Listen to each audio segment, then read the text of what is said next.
I'm Luke Summerhays, and I love Tinkatink.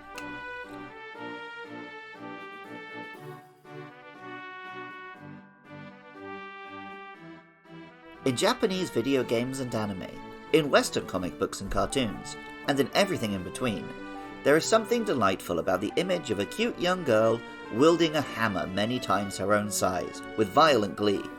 From Harley Quinn and Ramona Flowers to Amy Rose, it's popular for a reason.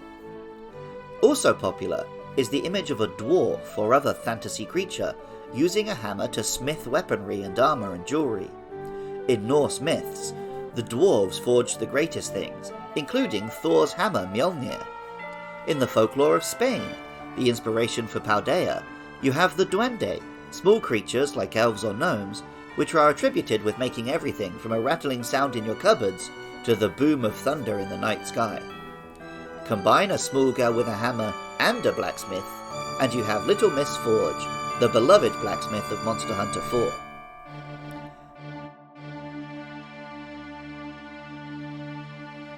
Tinkatink is a fairy and steel-type Pokemon introduced in Scarlet and Violet. The name Tinkatink is obviously onomatopoeia for the sound of metal being worked on, but it also comes from the word tinker. Like many dwarves, goblins and gremlins, this is a tinkerer. We can also bring in Tinkerbell, the fairy from Peter Pan. The Japanese name, Kanu-chan, comes from the word kanuchi, or blacksmith, and chan.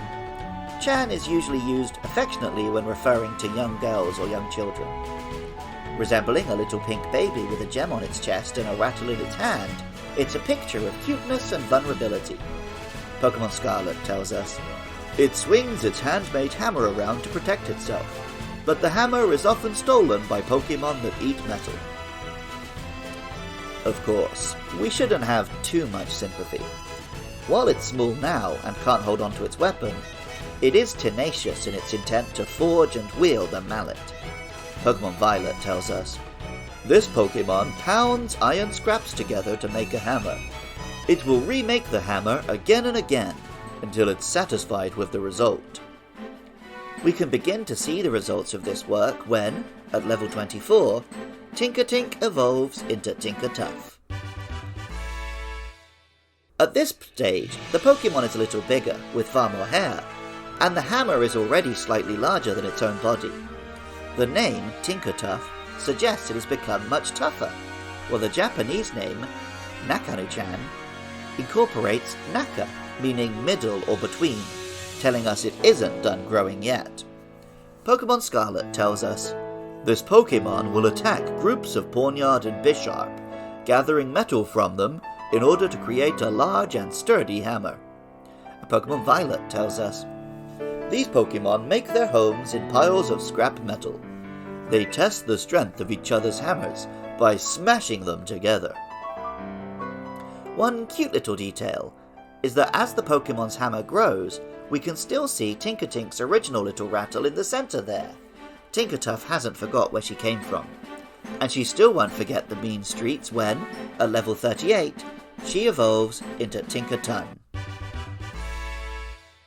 Tinkaton has a massive mane of hair, and an even more ridiculously massive hammer, now many times its own size. The hammer very well might weigh a ton, hence the name, while the Japanese name, Dekanu-chan, tells us this is the biggest form. Pokemon Violet tells us, "The hammer tops 220 pounds, yet it gets swung around easily by Tinkaton, as it steals whatever it pleases, and carries its plunder back home." The name, Tinkaton, also, oddly, sounds a lot like Pinkerton. The Pinkertons were a detective agency infamous around the turn of the century for union busting. As workers fought for rights, companies and even governments would pay these guys to harass union leaders, even in causing industrial accidents and pinning the blame. The Pinkertons were even hired by the Spanish government, where union busting was particularly rife. It seems bizarre that a Pokemon would be based on such a thing, but I've seen the connection made on YouTube videos, and, it is pink, the name is close, and Pokemon Scarlet tells us, "This intelligent Pokemon has a very daring disposition.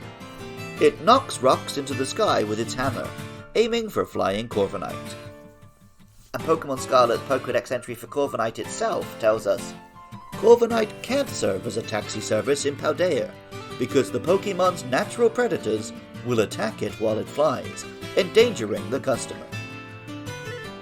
Personally, I think a more likely explanation for Tinkaton's industrial sabotage is that it's based on the gremlin, a creature of superstition from the early days of aviation, which was blamed for all kinds of mechanical failure, made most infamous by the Twilight Zone episode about the gremlin on the wing.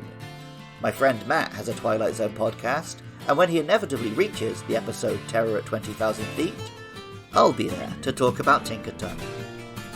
Early on in the podcast, when I was talking about the many monsters based on Japanese yokai, I joked that if Pokemon were based on European folklore, we'd have dozens of different monsters based on races of small humanoids.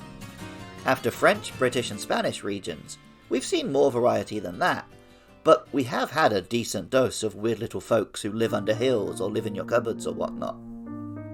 Music for Luke Loves Pokemon is composed by Jonathan Cromie. Artwork for the show is by Katie Groves.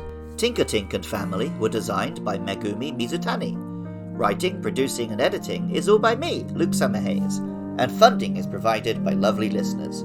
If you'd like to help keep the lights on or give your thanks, head over to patreon.com/podcastio-podcastius. There you can find links to the other shows my pals and I create, or for just $1 a month, listen to episodes as soon as we're done editing. I love hearing from you guys. A 5-star rating and review on your podcasting app of choice, or even better, telling a friend about the show, would always be much appreciated. Our next monsters are Wiglet and Bombardier. Let me know your thoughts and feelings about those or any other Pokemon on Twitter or Facebook at LukeLovesPKMN. Catch more Pokemon content at twitch.tv/LukeLovesPKMN, Friday nights from 9 PM UK time.